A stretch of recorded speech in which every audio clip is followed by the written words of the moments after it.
ಹೋಗಲಿ, ಆವಾಗ ಟೈಮ್ ಸಿಕ್ಕಾಗ ಹೋಗಲಿ ಸಿದ್ದರಾಮಯ್ಯನವರು. ಒಟ್ಟಾರೆ ಹೋಗ್ತಾರಲ್ಲ ನೋಡಿ, ಒಬ್ರಿಗೂ ಕಾಂಗ್ರೆಸ್ನವ್ರ ಧೈರ್ಯ ಇಲ್ಲ. ನಾ ಏನಾರ ಕಾಂಗ್ರೆಸ್ನಾಗ ಇದ್ದೆ ಅಂದರೆ ಅದನ್ನು ಧಿಕ್ಕರಿಸ್ತಿದ್ದೆ ಹೈಕಮಾಂಡದ್ದು.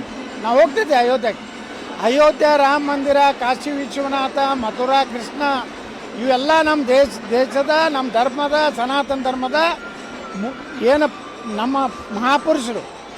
ಅವ್ರಿಗೆ ರಾಜಕೀಯಕ್ಕೆ ನಾವು ಎಂದು ನೋಡ್ರಿ, ಅದು ಬಿ ಜೆ ಪಿಯವ್ರು ಮಾಡ್ಯಾರು, RSSನವ್ರು ಮಾಡ್ಯಾರು, ವಿಶ್ವ ಹಿಂದೂ ಪರಿಷತ್ನವ್ರು ಮಾಡ್ಯಾರು, ನೋಡಬಾರ್ದಾಗಿತ್ತು. ನೀವು ಆ ರಾಮನ ಭಕ್ತ ಆಗಿದ್ದು ಹೋಗ್ತಿದ್ರಿ.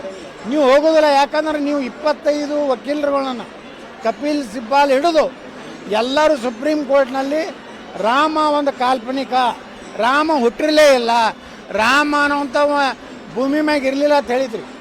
ಈಗ ರಾಮ ಅದಾನೆ, ನಾನು ರಾಮ ಭಕ್ತ, ನೀನು ರಾಮ ಭಕ್ತ, ಕಾಂಪಿಟೇಷನ್ ನಡೆದದು. ಯಾಕಂದರೆ ರಾಮ ಈ ದೇಶದ ನಮ್ಮ ಮೂಲ ಪುರುಷ. ರಾಮನ ಬಿಟ್ಟು ಭಾರತ ಇಲ್ಲ, ಭಾರತ ಬಿಟ್ಟು ರಾಮ ಇಲ್ಲ. ಈಗ ಜಿ ಪರಮೇಶ್ವರ್ ನೋಡಿ, ಅವ್ರವ್ರಿಗೆ ಬಿಟ್ಟಿದ್ದು.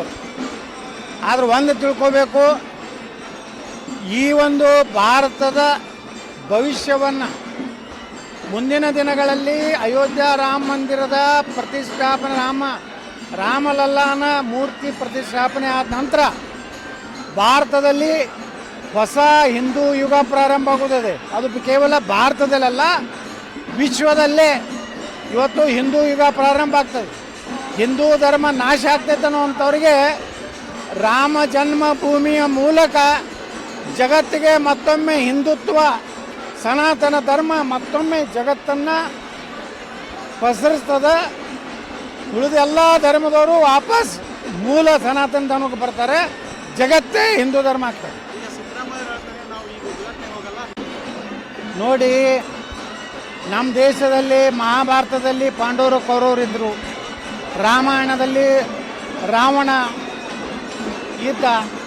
ಹಂಗೆ ಕಾಂಗ್ರೆಸ್ಸು ಕೌರವರ ಪಾತ್ರವನ್ನು, ರಾವಣನ ಪಾತ್ರವನ್ನು ವಹಿಸ್ತಾ ಇದೆ.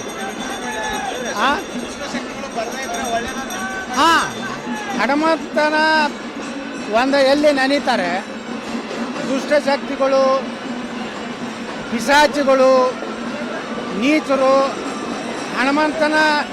ಹನುಮಾನ್ ಚಾಲಿಸದಿಂದ ಎಲ್ಲನೂ ನಾಶ ಆಗಿ ಹೋಗ್ತಾರೆ, ಓಡಿ ಹೋಗ್ತಾರೆ. ಆ ಜಿ ಪರಮೇಶ್ವರ್ ಬಗ್ಗೆ ಗೌರವ ಇದೆ. ಒಬ್ಬ ಕರ್ನಾಟಕದ ಸುಸಂಸ್ಕೃತ ರಾಜಕಾರಣಿ. ನಾ ಅವರಿಂದ ಇಂಥದ್ದು ನಿರೀಕ್ಷೆ ಮಾಡೋದಿಲ್ಲ. ನಿಮಗೆ ಧೈರ್ಯ ಇದ್ರೆ ಹೇಳಬೇಕು. ಇಲ್ಲ, ರಾಮನ ನಾನು ದಿನಾನು, ಅವರು KH ಮುನಿಯಪ್ಪ ಅವ್ರು ಹೇಳ್ಯಾರ, ನಾ ದಿನಾನು ರಾಮನಾಮವನ್ನು ಜಪನೆ ಮಾಡ್ತೀನಿ ಅಂತ ಹೇಳ್ಯಾರ, ಅನೇಕರು ಹೇಳ್ಯಾರ. ಆದರೆ ನಿಮ್ಮ ವೈಯಕ್ತಿಕ ಧಾರ್ಮಿಕ ಹಕ್ಕಿದೆ, ನೀವು ಹೋಗಬೇಕು. ನೀವು ನಿಮ್ಮ ಇಡೀ ಹಿಂದೂಗಳನ್ನು ನಿಮ್ಗೆ ಓಟ್ ಹಾಕ್ಯಾರ. ಅದಕ್ಕೂ ಹೈಕಮಾಂಡ್ ಪರವಾನಗಿ ಕೊಡಬೇಕು. ಎಂಥ ಮೂರ್ಖತನ ಇದು. ನಾಳೆ ನಾವು ಸಾಯಬೇಕಾದ್ರೂ ಹೈಕಮಾಂಡ್ ಪರ್ಮಿಷನ್ ಬೇಡಬೇಕಾದ ಪರಿಸ್ಥಿತಿ ಕಾಂಗ್ರೆಸ್ ಗುಲಾಮಗಿರಿಯ ಸಂಕೇತ ಅನ್ನೋದಕ್ಕೆ ಪರಮೇಶ್ವರ್ ಹೇಳಿಕೆನೇ ಒಂದು ಸ್ಪಷ್ಟವಾದಂಥ ಕಾಂಗ್ರೆಸ್ಸಿನ ಸಂದೇಶ. Thank you sir.